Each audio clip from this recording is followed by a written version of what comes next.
आज आपल्या गावामध्ये जे आपण बॅलेट पेपरवरती निवडणूक घ्यायचं ठरवलं होतं, तर त्याच्याबद्दल काय झालं आणि कशामुळे तुम्ही बॅलेट पेपरवरती हे निवडणूक घेणार होता, तर बोला. बॅलेट पेपरवर घेण्याचे कारण कसं झालं, गेल्या वेळेस आमचं 2019मध्ये मार्कडवाडी गावातलं भरपूर मतदान झालं होतं. त्यापैकी ह्या वेळेस जरा कमी झाल्यामुळे आम्हाला थोडीशी शंका वाटायला लागली. एवढं मतदान केलं होतं, त्याच्या कारणामुळे बॅलेट पेपरवर मतदान घ्यायचं असं आम्ही परत ठरवलं. ही विषय झाला दुसरं काय. पण त्यानंतर आता पोलीस प्रशासन आल्यानंतर त्यांनी आता कसं झालं, त्यांच्या आता नियमानुसार त्यांच्या नियमानुसार त्यांनी त्यांच्या कायद्यानुसार त्यांनी 144 कलम लागूबंदी जमावबंदी लागू केली. त्याच्या कारणामुळे ही विषय आणि शासनाच्या पुढं काय जाऊ शकत नाही.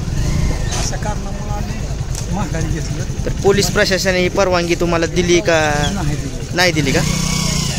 त्याच्या कारणामुळे आम्ही थोडं थांबवलं. तर या ठिकाणी काही पूर्वी आमदार उत्तमराव जानकर आले होते, पाठीमागे आलेलं होते आणि आत्ता पण आले होते. तर ते काय म्हणले या इलेक्शनबद्दल? काय इलेक्शनबद्दल ठरलं होतं विषय, परंतु आता शासनाच्या पुढं काय पुन्हा येईल न यायला पाहिजे. काय म्हणायचं, जी काय प्रशासन जी काय बोलत त्यात पूर्व दिशा प्रशासन आपण त्याचं हे करणं योग्य नाही.